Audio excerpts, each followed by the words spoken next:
Assalamualaikum warahmatullahi wabarakatuh. Bismillah, alhamdulillah, wassalatu wassalamu ala rasulillah wa ala alihi wa sahbihi wa mawalah, la hawla wa la quwwata illa billah, ma ba'd.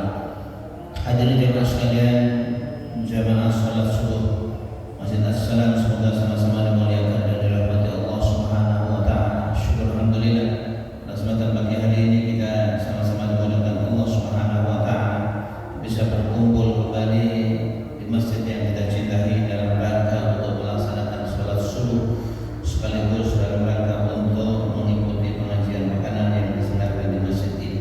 Pagi hari ini insyaallah kita akan kaji bersama kita Bulughul Maram, dan kita sampai hari ini sudah sampai pada materi mengenai hal-hal yang terkait dengan urusan jenazah. Sebelum kita mulai, mari sama-sama kita buka dan kita awali pertemuan kita dengan sama-sama membaca basmalah. Bismillahirrahmanirrahim.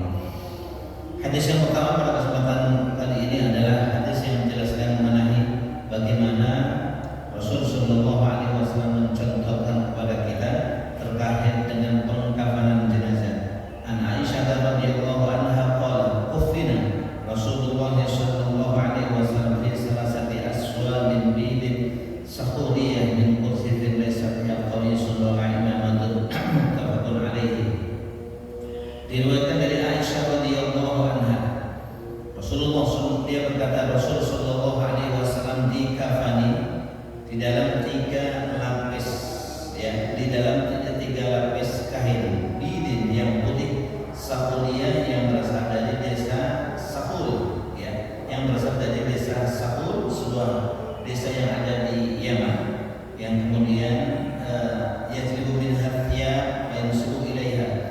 Rasul Sallallahu Alaihi Wasallam dikafani dengan 3 atau di dalam 3 lapis kain putih yang berasal dari Sahuliyah, min kursufin, ya, min kursufin, dari kursuf laisa fiha qamisun wa imamah, di dalamnya tidak terdapat qamis, juga tidak terdapat sorban. Hadis riwayat Bukhari Muslim. Hadis ini menunjukkan syuri'al lil kafani al-satran liqawadihi, mayat mengapa harus dikafani semata-mata dalam rangka untuk menutup auratnya, wa tajmilan limanzarihi, agar penampilan sosok yang sedang memujuk kaku di depan kita itu betul-betul yang kelihatan tidak menyeramkan, wa aqalluhu ma satrul awrah. Jadi kafan yang paling sedikit bagi seorang yang sudah meninggal adalah sesuatu yang bisa menutup auratnya. Auratnya laki-laki adalah mabena surah, antara pusat dan tutup. Jadi kafan mayat yang paling sedikit itu adalah mayasturul aurat, sesuatu yang bisa menutupi auratnya. Fa illam yujad minal kafani illa mayastur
untuk menutup mayat tersebut, maka bagian kaki pun boleh ditutup hanya sekedar dengan menggunakan rumput sebagaimana yang terjadi pada sahabat Mus'ab bin Umair radhiyallahu anhu. Jadi Mus'ab bin Umair radhiyallahu anhu itu yang begitu meninggal, ya luar biasa, tidak ada kafan yang bisa untuk menutupi dia secara sempurna. Jadi makanya, jadi yang ditutup hanya bagian yang merupakan aurat yang wajib ditutup. Adapun kakinya akhirnya ditutup dengan menggunakan rumput yang ada. Wa aqbalu, adapun pengkafanan yang sempurna itu adalah kafan sebagaimana yang digunakan untuk mengkafani Rasulullah sallallahu alaihi wasallam, di mana Rasulullah sallallahu alaihi wasallam dikafani dalam 3 lapis kain yang putih. Ini merupakan satu kafan yang sempurna. Adapun kafan yang paling sedikit ukurannya adalah ma yasturul aurata, sesuatu yang bisa menutup aurat. Fikih hadis ini adalah istihbab takfin fil abyad min ath-thiyab. Fikih hadis ini menunjukkan sunnahnya mengkafani mayat itu dengan kain yang putih. Namanya juga sunnah. Sunnah itu jika dilakukan dapat pahala, jika tidak dilakukan tidak mendapatkan dosa. Selama memang ada yang putih, maka tentu itu yang dilakukan adalah menggunakan kain yang putih. Tetapi kalau karena satu dan lain hal sehingga yang putih tidak ditemukan, maka menggunakan kafan selain putih itu juga tidak ada masalah, karena tujuannya adalah dalam rangka menutup auratnya. Yusannu ayyukaffana ar-rajulu fi salasati lafaif ta'umu jami'a badanihi. Disunnahkan untuk mengkafani jenazah laki-laki dalam 3 lapis kain yang rata yang bisa menutup seluruh tubuhnya. Bukan sekedar menutup auratnya, tapi menutup seluruh tubuhnya. Wa hadza akmalul kafni, ini merupakan kafan yang paling sempurna. Wa aqalluhu, akan tetapi kafan yang paling minimal bagi jenazah laki-laki adalah ma yasturul aurata, sesuatu yang menutupi auratnya. Qala Syafi'i, Imam Syafi'i berkata, yustahabu an la yakuna fil kafni qamisun wala imamatun. Yang disunnahkan di dalam kafan itu tidak terdapat kamis, tidak terdapat baju kurung, wala imamatun, dan tidak pula terdapat sorban. Wa qala Ahmad, yusannu takfin fi salasi lafaifa wa tukrahu ziyadatu ahdan bi dhahiril hadis. Kata Imam Ahmad, disunnahkan untuk laki-laki mengkafani dalam 3 lapis kain, dan makruh jika kemudian melebihi 3 lapis kain tersebut, ahdan bi dhahiril hadis, karena dasarnya adalah lahir atau tekstual hadis ini. Wa in kufina fi qamisin bi kamirin wa izarin wa lifafatin jaza min ghairi karahah. Akan tetapi jika seorang laki-laki dikafin dengan menggunakan seperti baju kurung yang ada lubangnya, wa izarin dengan sarung, wa lifafatin dengan satu lipatan, jaza, maka itu boleh-boleh saja. Wa qalatil malikiyah yudam izarun wa qamisun wa lifafatan wa imamatun fiha utbatun nahwa tira tursil ala wajhihi. Kata madhab Maliki, bagi laki-laki disunnahkan untuk sarung, wa qamisun dan baju kurung, wa lifafatan dan 2 lapis kain, wa imamatun dan sebuah sorban. Ini kata Malikiyah. Wa qalatil Hanafiyah yusannu izarun wa qamisun wa lifafatun wal qamis minal mankibaini ilal qadamaini. Jadi kata Hanafiyah, ulama mazhab Hanafi, disunnahkan untuk menggunakan sarung, wa qamisun dan baju kurung, wa lifafatun dan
bin Ubay bin Salul yang sudah jelas-jelas merupakan tokohnya orang-orang munafik. Di saat Abdullah bin Ubay bin Salul meninggal, anaknya datang kepada Rasul sallallahu alaihi wasallam agar memberikan gamis baju kurung yang pernah dipakai oleh Rasul sallallahu alaihi wasallam agar bisa digunakan untuk mengkafani ayahnya. Anna dzalika yukhaffifu anhu al-'adab wa yadullu annahu al-iqab. Dhamman minhu anna dzalika yukhaffifu anhu al-'adab wa yadullu annahu al-iqab. Anaknya Abdullah bin Ubay bin Salul punya keyakinan dengan menggunakan bekas baju yang dipakai oleh Rasul sallallahu alaihi wasallam itu bisa meringankan siksanya dan bisa menghalau siksaan yang akan diberikan oleh Rasul sallallahu alaihi wasallam. Karena memang anaknya Abdullah bin Ubay bin Salul meminta kepada Rasul sallallahu alaihi wasallam, fa'atahu Rasul talabahu. Rasul akhirnya memberikan permintaannya kepada anaknya Abdullah bin Ubay bin Salul. Tujuannya hanya satu, ikraman libnihi alladhi hasuna islamuhu. Dalam rangka untuk memuliakan anaknya yang sudah masuk Islam dan pemahaman Islamnya semakin bagus. Wa ta'lifan liqaumihi. Jadi dalam rangka untuk menarik hati pengikut-pengikut Abdullah bin Ubay bin Salul. Jelek-jelek si munafik ini juga punya pengikut yang banyak. Siapa tahu dengan akhlaknya Rasul yang mulia sampai kemudian ketika anaknya meminta gamis bekas baju yang digunakan oleh Rasul yang diberikan, meskipun keyakinan mereka adalah keyakinan yang salah, seolah-olah bekas bajunya Rasul itu bisa meringankan siksa dan bisa menghalau siksaan yang akan diberikan oleh Allah Subhanahu wa taala, maka Rasul pun akhirnya memberikan hal yang seperti ini. Meskipun kenyataannya belum tentu bekas baju yang dipakai oleh Rasul sallallahu alaihi wasallam itu juga bisa meringankan siksaan. Itu hanya keyakinan mereka. Itu hanya keyakinan mereka. Kalau memang hal itu bisa terjadi, kenapa Rasul sallallahu alaihi wasallam tidak memberikannya kepada Abu Thalib? Di saat Abu Thalib meninggal, Rasul juga tidak bisa memberikan sedikit pun kontribusi kepada pamannya Abu Thalib. Di saat Rasul sallallahu alaihi wasallam ditegur oleh Allah Subhanahu wa taala ketika beliau ingin mencoba mentalkinkan, mentauhidkan Abu Thalib menjelang meninggal, ya, ketika Rasul mengatakan, ya ammi qul la ilaha illallah kalimatun mahaju biha rabbi, wahai pamanku, bacalah la ilaha illallah sebagai satu kalimat yang aku akan jadikan hujjah, yang aku akan jadikan alasan di hadapan Tuhanku nanti. Kalau memang sekiranya baju-bajunya Rasul sallallahu alaihi wasallam memberikan manfaat ya terhadap orang-orang yang sudah meninggal, tentu Rasul sudah lebih dulu memberikannya kepada Abu Thalib. Malah di saat Abu Thalib Rasul berusaha untuk mentalkinkan dan dicegah oleh Allah Subhanahu wa taala, tidak ada satu riwayat yang mengatakan bahwa Rasul kemudian memberikan sesuatu yang terbaik kepada Abu Thalib. Begitu ditegur oleh Allah Subhanahu wa taala, innaka la tahdi man ahbabta walakin Allah yahdi man yasha.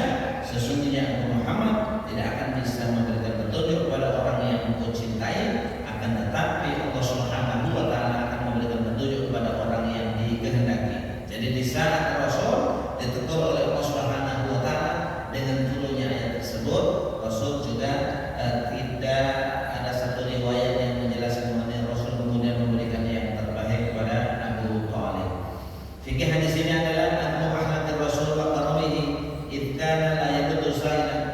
Ini menunjukkan satu mulianya akhlak yang dimiliki oleh Rasul sallallahu alaihi wasallam, sehingga ketika ada seseorang yang meminta apapun, beliau tidak pernah menolak permintaannya. Beliau senantiasa memberikan apa yang diminta, termasuk anaknya Abdullah bin Ubay bin Salul, anaknya seorang tokoh munafik yang meninggal. Ketika datang kepada Rasul minta bekas baju yang digunakan oleh Rasul agar bisa digunakan untuk mengkafani ya jenazahnya Abdullah bin Ubay bin Salul, Rasul pun memberikannya ya kepada dia. Yang kedua, al-munafiqu yajri 'alaihi ahkamul Islam nadharan li dhahiri halihi ka husni wa takfirin wa tafrid. Jadi kalau orang-orang munafik itu tetap pemulasaraannya didasarkan sebagai orang Islam. Jadi tetap wajib ya dimandikan, kotak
yang oleh para ulama munafik yang seperti ini disebut dengan munafik amali.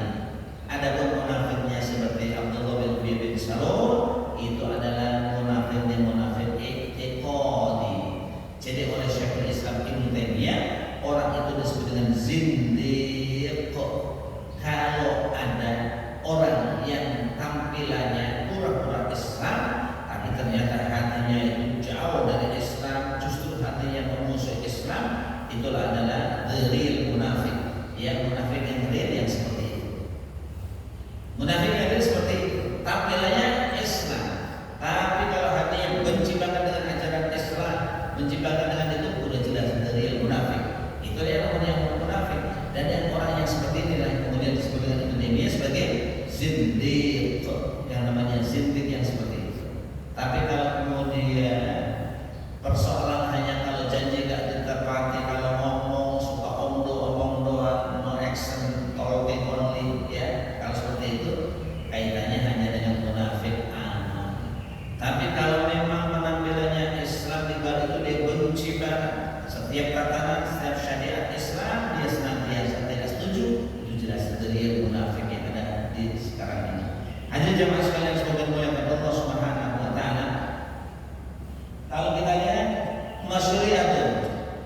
Jadi nahyul mayyit wal ikhbari bi mautihi. Hadis ini juga menjadi dasar bahwa kalau ada orang meninggal itu boleh diberitahukan, boleh disampaikan beritanya.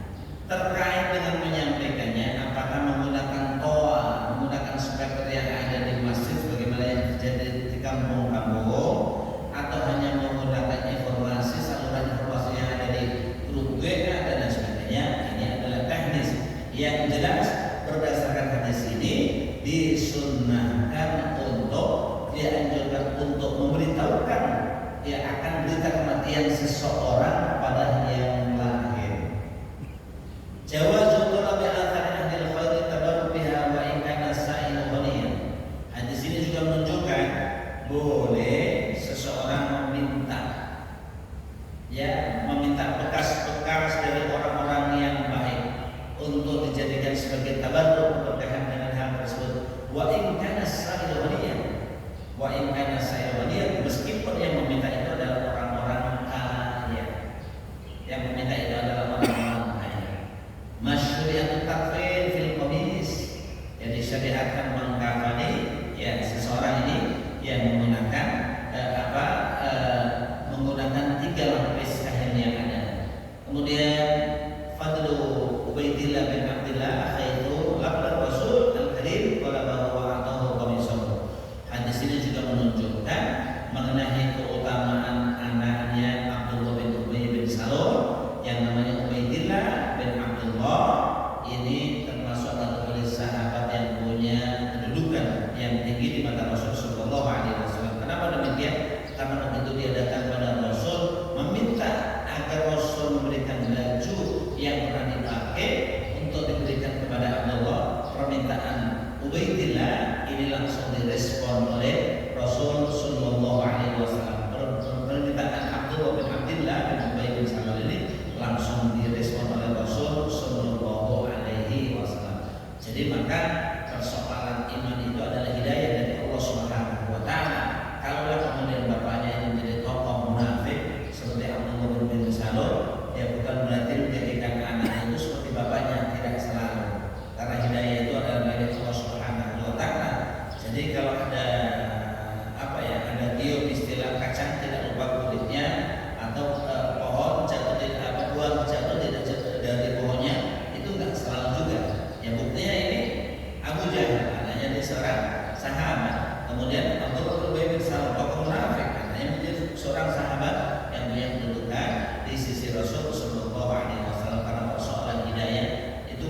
baju yang putih itu adalah baju yang paling baik, baju kalian yang paling baik. Wa kafinu fiha mautakum, dan gunakanlah atau kafanilah dengan kain putih tersebut mautakum, jenazah-jenazah yang di antara kalian. Jadi Nabi menganjurkan kepada kita agar kita ya senantiasa dianjurkan untuk memakai baju yang putih, dan hadis ini juga menganjurkan istihbab takfir fil abyad min athiyab, disunnahkan untuk mengkafani ya mayat dengan baju yang putih, dengan kafan yang putih. Sekali lagi, ini merupakan istihbab, ini merupakan sunnah. Karena ini memang merupakan sunnah, jadi karena jika terjadi satu dan lain hal tidak bisa menghadirkan kain putih, tidak bisa menghadirkan bahan yang putih, ya tidak ada masalah menggunakan bahan yang lain, karena tujuannya adalah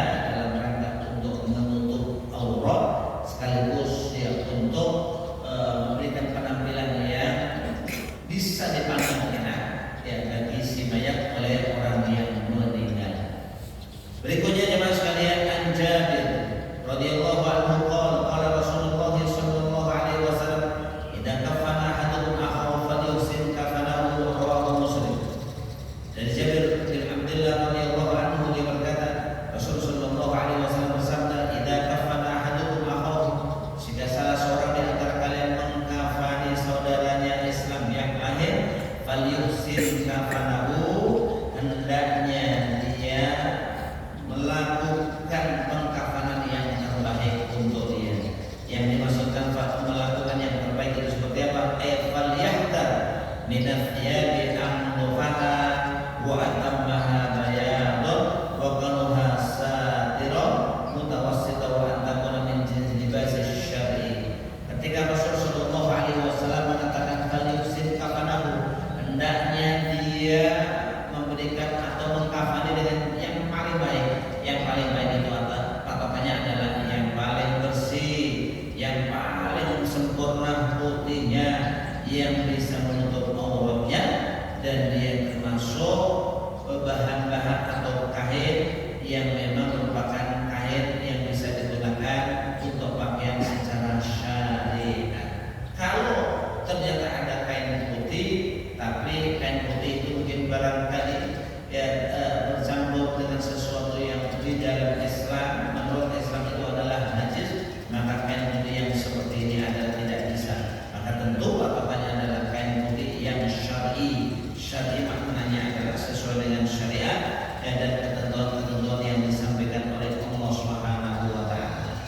Hadis ini menunjukkan satu, istihbab taksini kafil mayit, dianjurkan saat kita memberikan kafan, mengkafani jenazah, kita kafani dengan cara yang paling baik, dengan cara yang paling baik. Yang kedua, bayar fadli takfir fi man satara musliman satarallahu wa man satara musliman satarallahu fid dunya wal akhirah. Hadis ini juga menunjukkan mengenai keutamaan orang yang mengkafani jenazah. Karena kata Nabi sallallahu alaihi wasallam, "Faman satara musliman satarallahu dunya wal akhirah." Barang siapa yang menutupi seorang muslim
yuqaddimuhu fil lahad wa lam yusalli alaihi rawahul Bukhari.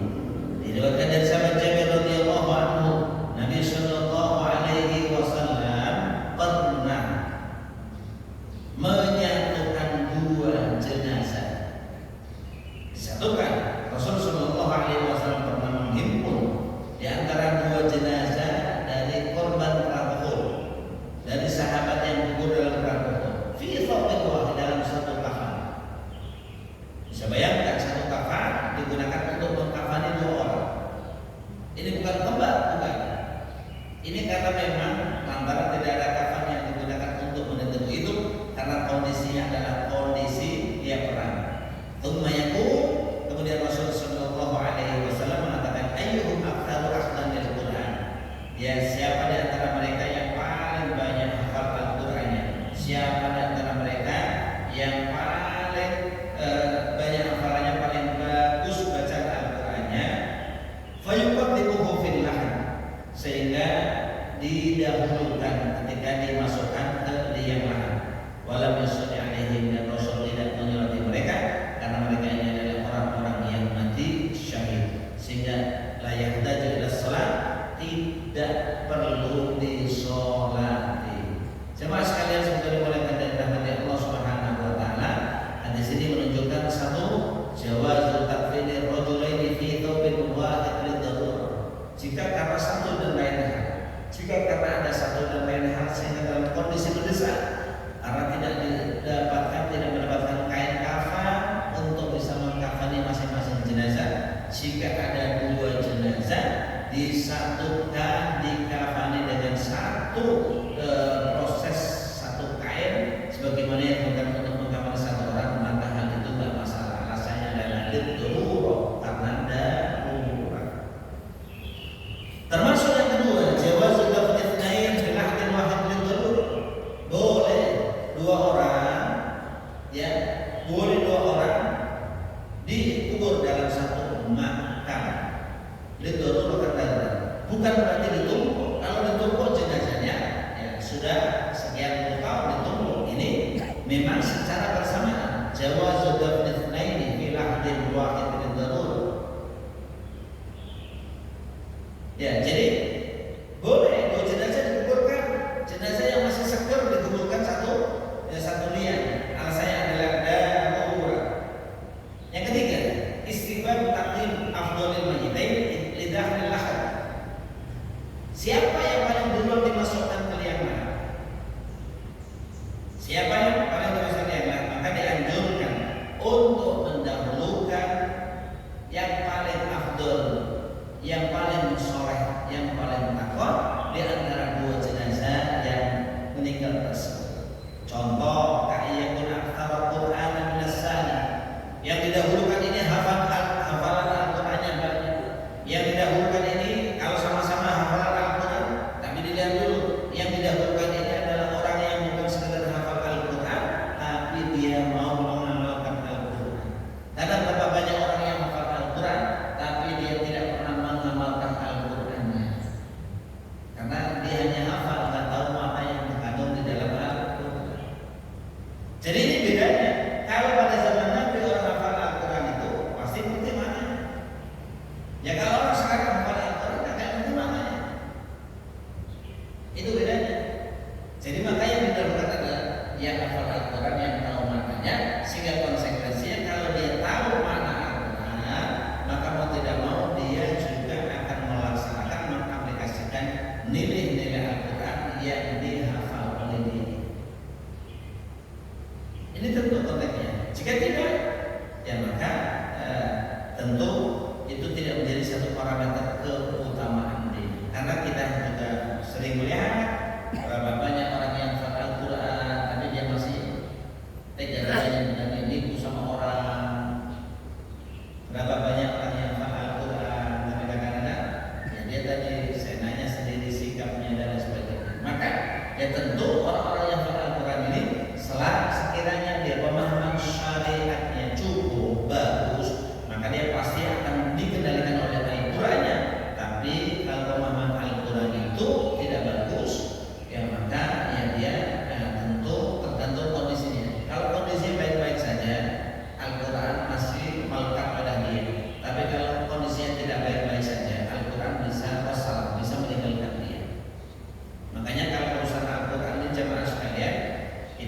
harus hati-hati. Jangan kemudian di saat kita ingin memproyeksikan anak-anak kita ke depan seperti apa, kita harus punya program tersendiri. Kita harus punya proyeksi tersendiri. Jangan kemudian kita hanya sekedar ikut-ikutan orang. Anaknya di mana sekarang? Ya anaknya itu tahfidz lah. Anaknya yang jadi pesan tahfidz. Jadi kita ketika memang Bismillah, ya kira-kira anak kita ini kita ikhlaskan untuk belajar pesantren tahfidz, maka yang ada di hadapan kita adalah nanti setelah anak kita tahfidz sudah hafal Al-Quran, kira-kira apa yang dikerjakan oleh dia. Ini harus menjadi mindset kita. Jangan kemudian nggak tahu dia pesantren, nggak tahu itu temannya kok itu temannya. Jadi jangan sampai itu temannya. Masing-masing harus punya prinsip. Karena tahfidz itu ada dua, ada tahfidz yang sifatnya adalah merupakan modal hidup. Tahfidz modal hidup itu ya 1 juz, 2 juz, 3 juz itu modal hidup. Artinya setiap orang yang orang Islam yang baca Al-Quran sudah cukup bagus, ya dia minimal menghafal 1 juz, 1-2 juz itu modal hidup. Jadi ini siapapun mereka ini harus. Tapi ada tahfidz yang sifatnya bukan modal hidup. Tahfidz ini yang sifatnya adalah dalam rangka pengembangan kemampuan yang bersangkutan. Ini betul-betul harus jadi kondisi. Jangan sampai ketika anak kita belajar tahfidz Al-Quran, kemudian ternyata kita tidak mempersiapkan masa depan mereka. Karena Al-Quran itu jamaah sekalian, ya. Jadi patokan kita dengan orang Arab beda. Orang Arab itu begitu baca Al-Quran, dia paling tidak Arab yang terpelajar atau Arab yang belajar di ulum syariah, ya begitu dia baca insya Allah paham. Tapi kalau kita orang Indonesia tidak baca paham beda. Makanya kalau orang-orang yang hafal Al-Quran itu harus dipersiapkan seperti apa nanti. Anak kita nanti kalau sudah lulus, dia akan begini-begini. Dan kalau orang yang diberikan kelebihan oleh Allah hafal Al-Quran, ya tentu bagaimana cara menjaga Al-Quran. Jadi Al-Quran itu kalau kita lihat faktanya, kurang duit Al-Quran hilang. Banyak duit hilang juga. Yang cocok di mana Al-Quran? Yang cocok ya nggak kurang, nggak lebih. Terlalu lebih banyak urusan duit, hilang juga itu Al-Quran. Makanya kan ceritanya, oh dia hafal Al-Quran dulu pernah hafal, sekarang nggak hafal lagi, kalau sibuk ngurusin bisnis sekarang, bisnismen kemana-mana itu. Berarti kan hanya pernah cerita, dulu pernah hafal. Jadi hafalnya tidak pernah dulu pernah, apalagi kurang duit, tambah parah lagi. Berobor hafal Quran apa? Ngurusin hidup aja susah begini ya. Besok harus bantuin tukang, harus gini-gini. Jadi nggak semudah yang dibayangkan teman sekalian. Maka ya saya katakan tadi. Jadi kalau kita lihat itu ada yang memang sifatnya Al-Quran, hafalan Al-Quran kemudian merupakan bagian dari kewajiban kita. Tapi kalau kemudian anak dituntut untuk menghafal Al-Quran 30 juz, menghafal atas banyak-banyaknya itu, yang pertama yang tergantung kemampuan anak. Yang kedua bagaimana orang tua mempersiapkan masa depan. Ya, bagaimana? Kalau tidak dipersiapkan, nanti yang terjadi karena ini fakta yang ada di depan. Maka saya ingin sampaikan jemaah sekalian. Sebelum saya ke Jakarta, saya masih kecil di kampung itu. Daerah saya itu sudah biasa hafal Al-Quran.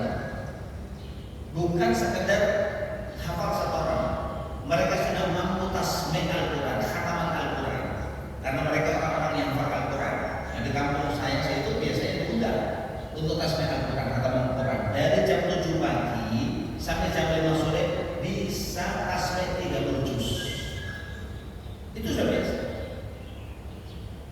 Sebelum ada gerakan di daerah Jakarta dan sekitarnya, banyak rumah tahfidz itu di kampung saya sudah biasa seperti itu. Banyak orang-orang yang hafal Al-Quran. Rata-rata biasanya perempuan yang laki-laki yang jarang. Yang laki-laki yang jarang. Ya, karena mereka begitu hafal Al-Quran, dalam rangka memelihara Al-Quran itu adalah ya mereka biasanya buka pengajian Al-Quran di rumahnya. Yang kedua nanti kadang-kadang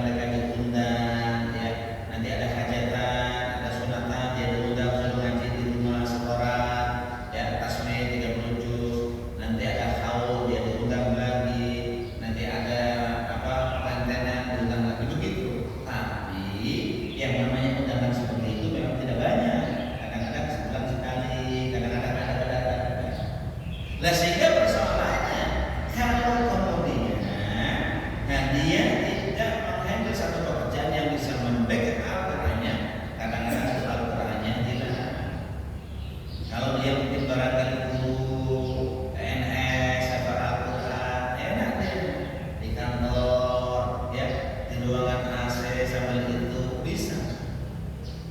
Kalau orang hafal Al-Quran, Pak, di pasar Tanah Abang satu contoh, nggak usah jauh-jauh. Orang hafal Al-Quran duduk di pasar Tanah Abang, jangan boro-boro yang namanya itu duduk aja nggak sempat, yang di pasar kan berdiri terus kan melayani pedagang. Hilang lama-lama itu. Adik saya sendiri perempuan hafidhah 30 juz, tapi karena memang urusannya banyak duit, jadi Al-Qurannya juga cara menjaganya berat. Ini banyak duit ini, karena dia dagang alat-alat nelayan, omsetnya ya sehari puluhan juta, itu di kampung. Itu banyak duit berarti kan? Banyak duit pikir kata. Nanti kan kurang duit sama. Saya mungkin barangkali pernah cerita, bapak saya itu lagi garap sawah garam, bikin garam di sawah. Di sampingnya adalah seorang ustadz, seorang hafid Al-Quran di daerah dari desa Sembilan. Hafid Al-Quran sudah sering dipanggil ke sana kemari, tapi karena tadi panggilan tidak begitu lancar, makanya dia mau tidak mau harus bangun tekstil. Dia harus bertanya juga sebagaimana ya. Apa kalau dia kan kita ini terus terang aja saya hafal Al-Quran, tapi berat kalau hafal Al-Quran kerja yang seperti ini berat. Untuk merojaah, untuk menjaga Al-Quran berat. Karena kalau siang hari dia di sawah, kalau sholat zuhur di gubuk, habis sholat zuhur nggak mungkin merojaah, pasti capek istirahat rebahan sebentar. Nanti pulang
nggak ada efeknya.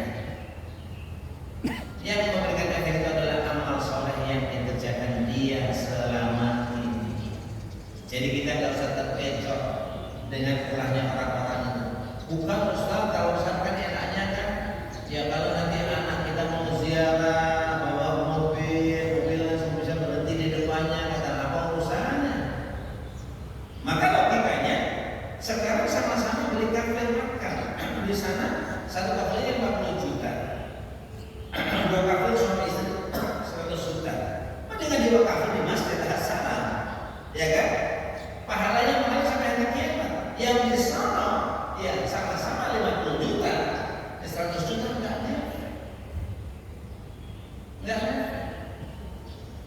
Lah soal kemudian nanti anak bisa ziarah dari mana saja. Ya kalau anak ke sana enggak sempat ziarah, didoain dari mana saja kan sampai. Karena ini kan kontaknya ini bukan masalah bisnis. Kontaknya adalah bagaimana apa yang didapatkan oleh seorang muslim itu betul-betul mengalir sampai hari kiamat. Ya sedekah jariah. Namanya sedekah jariah ya wakaf. Idza matal insan in qata amalan min salasin. Jika manusia meninggal maka terputus amal perbuatannya illa min salasin kecuali 3 hal. Sedekah jariah, sedekah jariah. Sedekah jariah itu bukan kencaran yang keliling, bukan. Bukan tanggungan yang keliling setiap Jumat itu bukan. Itu namanya kotak tagokan, kotak operasional masjid. Untuk kegiatan masjid itu, sedekah jariah itu adalah al-waqfu wakaf. Bapak beli karpet bangun masjid itu sedekah jariah. Yang kencaran keliling itu bukan sedekah jariah. Makanya kadang-kadang pengurus masjidnya salah ngasih apa? Ngasih tanda kotak lain itu sedekah jariah. Sedekah itu sedekah jariah mengalir pahalanya. Tapi kalau kemudian kotak keliling itu ternyata hari Jumat dibongkar, kemudian disetor ke bendahara. Untuk apa? Keperluan operasional masjid. Itu bukan sedekah jariah. Ya jariahnya di mana? Karena sedekah infak saja dapat jariah. Kalau jariahnya harus mengalir pahalanya. Beli karpet, karpetnya dipakai sampai rusak akan mengalir pahalanya. Bikin masjidnya terus abadi, tegak terus akan mengalirkan pahalanya. Itu namanya jariah. Tapi kalau kencemen kotak keliling yang dilakukan itu namanya infak operasional. Makanya kotaknya itu jelaskan ada sedekah jariah berarti wakaf, ada infak yatim, ada infak operasional. Ya kita lihat yang mana. Kalau sedekah jariah itu sama dengan wakaf. Udah jelas. Sedekah jariah itu sama dengan wakaf. Ya, maka itulah yang paling memberikan efek, yang memberikan kontribusi ya tergantung kita.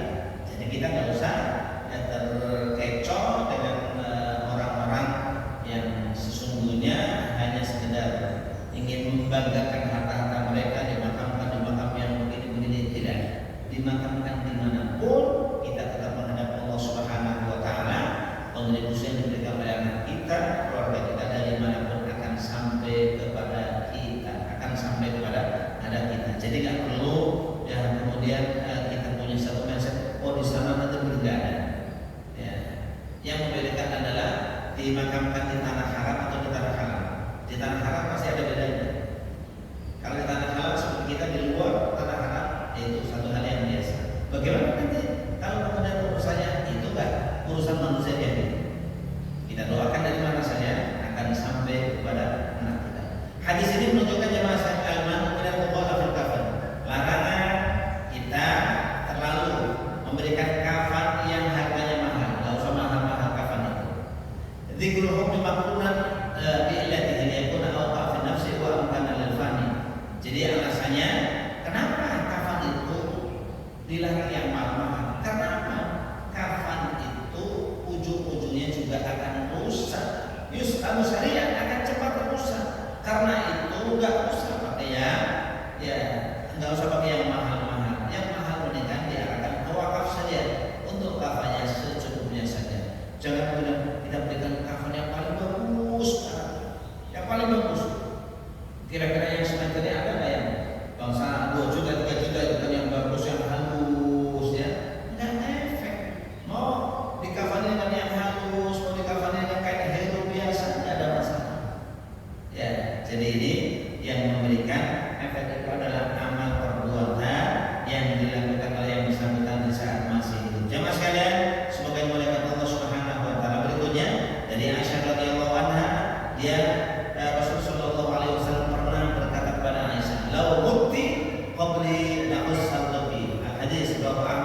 Ibnu Majah wa Sahih Ibnu Hibban.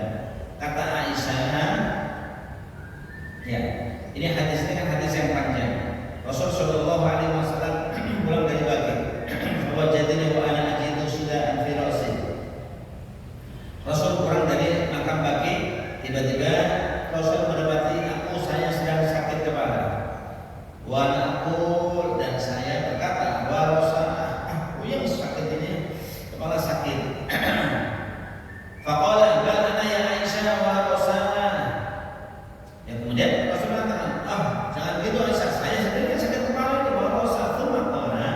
Kemudian Rasul bersabda, ma darraki, apa yang membahayakan? Lau mutti qabli faqultu alayka faqassartuka wa qafantuka wa sallaitu alayka faqumtu alayki faqassartuki wa qafantuki wa sallaitu alayki wa laqantuki rahu Ibnu Majah. Jadi pada awalnya ini ceritanya panjang. Rasul pulang dari makam Baqi, ya tiba-tiba ya Aisyah sedang sakit kepala, kepala puyeng ini kan, vertigo. Kalau sekarang ada vertigo, ya dulu udah vertigo. Ya, wa anakku barosa, ya saya sakit kepala. Akhirnya Rasul mengatakan, ya Aisyah, jika kamu meninggal sebelum saya, pasti saya akan mandikan kamu, saya kafani kamu, saya sholati kamu, dan saya talqin, ya, dan kamu saya talqin. Hadis riwayat Ibnu Majah. Hadis ini menunjukkan boleh seseorang jawazul idharil maradahu, jawazul idharil marid maradahu, la litadabbur walakin talabi tabibin aw dawain. Boleh seseorang menceritakan sakitnya dalam rangka untuk mencari obat atau dalam rangka untuk mencari dokter yang pas. Yang kedua, jawazul ghusl rajul zawjatahu ba'da mamatiha. Hadis ini juga menunjukkan bahwa seorang laki-laki boleh memandikan istrinya yang sudah meninggal. Hadis ini menunjukkan seorang laki-laki boleh memandikan istrinya yang sudah meninggal. Ini jelas kata Nabi begitu. Jadi seorang laki-laki boleh memandikan istrinya yang sudah meninggal. Seorang laki-laki boleh memandikan istrinya yang sudah meninggal karena Nabi sudah berazam. Kalau sekiranya Aisyah untuk meninggal duluan, saya pasti akan mandikan kamu, saya akan kafani kamu, saya akan sholatimu, dan saya akan talqinkan kamu. Ini bukan sekedar ngomong, tapi omongan Rasul sallallahu alaihi wasallam ini yang menjadi satu hukum tersendiri dalam kehidupan kita. Maka pada hadis berikutnya, An Asma binti Umais radhiyallahu anha anna Fatimah awsat. Kata Asma binti Umais, dia melihat bahwa Fatimah awsat ayat wasilah Ali radhiyallahu anhu. Jadi kata Asma binti Umais, Fatimah pernah berwasiat kepada Ali, tolong nanti kalau saya meninggal mandikan saya. Hadis riwayat Darqutni. Ini yang ada. Maka fikih hadis ini, ya kan? Jawazul ghusl rajul zawjatahu ba'da wafatiha. Bolehnya seorang suami memandikan istrinya setelah istrinya meninggal. Yang kedua, infadul wasiyati ba'da mamat. Ya, kalau ada wasiat dari orang yang sudah meninggal, maka wasiat itu harus direalisasikan. Ini merupakan satu perintah dari Allah Subhanahu wa taala. Jadi ternyata suami boleh memandikan istri, ya demikian pula sebaliknya, ya istri boleh memandikan suami dalam konteks ini sebagaimana yang ada pada hadis ini. Hanya saja mungkin barangkali untuk tradisi kita ini kayaknya harus laki-laki semua ya, nggak ada istri ikut-ikutan. Kalau yang menikah istri ya sudah, yang menghadiri perempuan semua, suami biar nggak usah ikut-ikutan itu. Ya tapi kenyataannya di dalam hadis bahwa Aisyah, ya kata Aisyah Nabi sudah berpesan kepada Aisyah. Kata Fatimah sudah berpesan kepada Ali agar ketika Fatimah meninggal dimandikan oleh istrinya, ya dimandikan oleh istrinya. Jadi kalau dimandikan oleh suami, ya Fatimah meninggal dimandikan oleh Ali, demikian pula ya Nabi mengatakan kalau Aisyah meninggal duluan, saya akan mandikan Aisyah. Ini menunjukkan hukum-hukum yang terkait dengan masalah jenazah, hukum barangkali kadang-kadang tabu di tengah masyarakat, tapi hukum ini memang ada, hukum ini memang disampaikan. Jadi ini mayoritas ulama bahkan berdasarkan hadis Nabi ini seperti inilah yang disampaikan oleh Rasulullah Shallallahu Alaihi Wasallam, bahwa seorang suami boleh memelihara istrinya ketika istrinya meninggal. Baik teman sekalian, semoga dimuliakan Allah Subhanahu Wa Taala. Saya kira sampai di sini pertemuan kita pagi hari ini. Sebelum saya akhiri, mungkin ada satu hal yang ingin didiskusikan yang terkait dengan saya silakan. Ustaz, sekarang ini kan marak pemakaman yang elit. Itu kan murni bisnis itu, Ustaz. Memang bisnis. Itu hukumnya secara fikih bagaimana, Ustaz? Bisnis begitu itu. Ya memang pemakaman yang high class itu ya pasti bisnis. Ya terkait dengan masalah hukum bisnis, ya hukum muamalah itu kan hanya satu kaidahnya. La yahilu malu bi'in ila amdi binafsihi. Tidak halal harta seseorang kecuali dengan keikhlasan.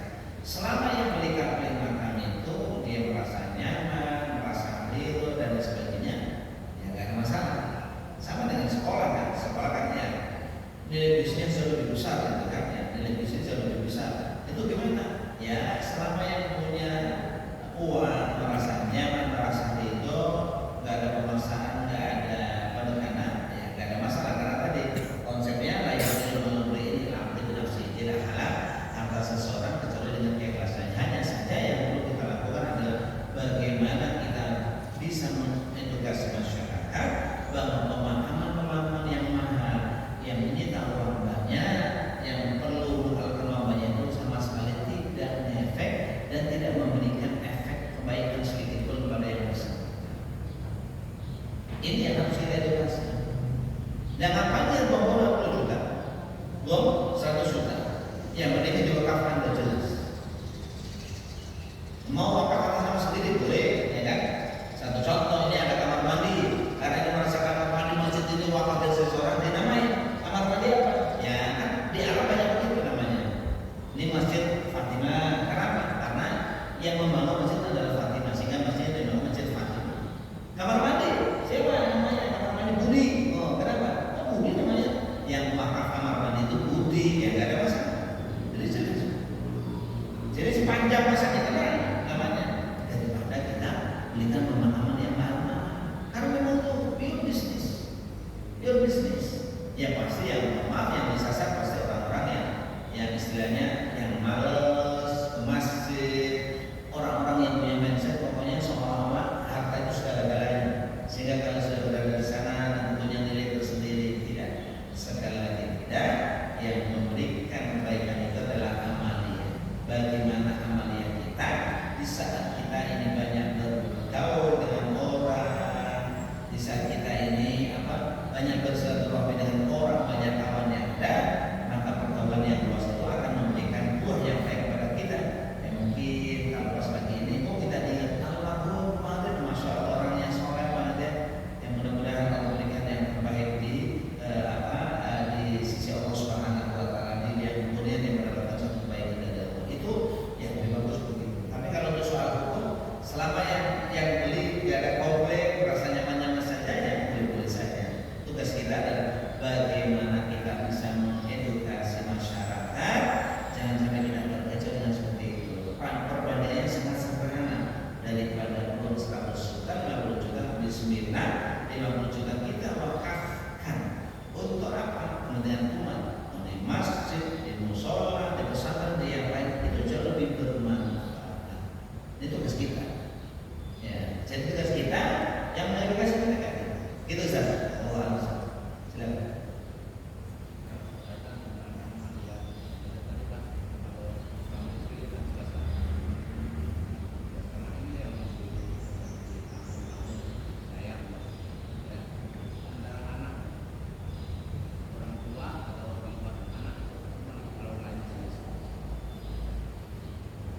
Ya, jadi pada hadis ini kan kalau kita lihat, ya, jadi pada hadis ini ya kalau kita lihat bagaimana halnya, ya kalau antara anak dengan orang tua.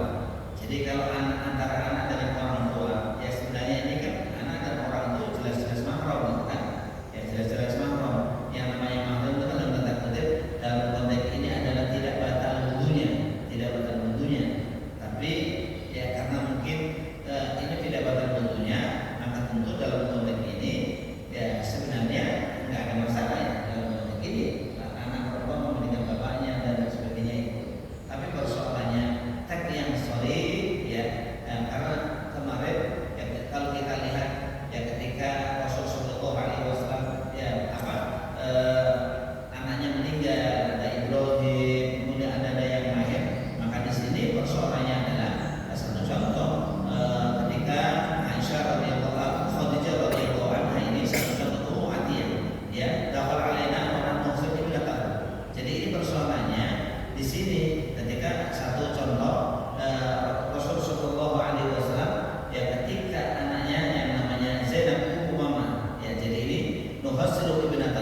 Shallallahu Alaihi Wasallam, ya kemudian ya an-nisa haqqu bi ghusl maitan min zawjiha wal jumhur ala jawazi ghusl rajul imra'atahu. Jadi memang wanita ini memang lebih berhak memandikan bi ghusl maitan.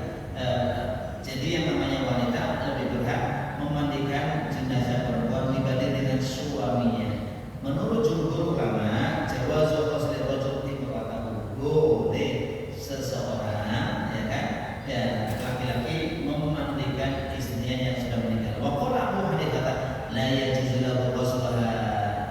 Sementara Abu Hanifah melarang hal tersebut. Dan selama apa itu melarang hal tersebut. Di sini memang yang disebutkan itu adalah suami istri. Maka tadi ya kalau kita lihat ini ya di saat Rasulullah Shallallahu Alaihi Wasallam ya anaknya meninggal, Rasul Shallallahu Alaihi Wasallam ya malah tidak ikut memandikan, maka Rasul mengatakan ihsinna awalan al-adha. Rasul memerintahkan kepada para ibu yang ada. Ya, jadi makanya falamma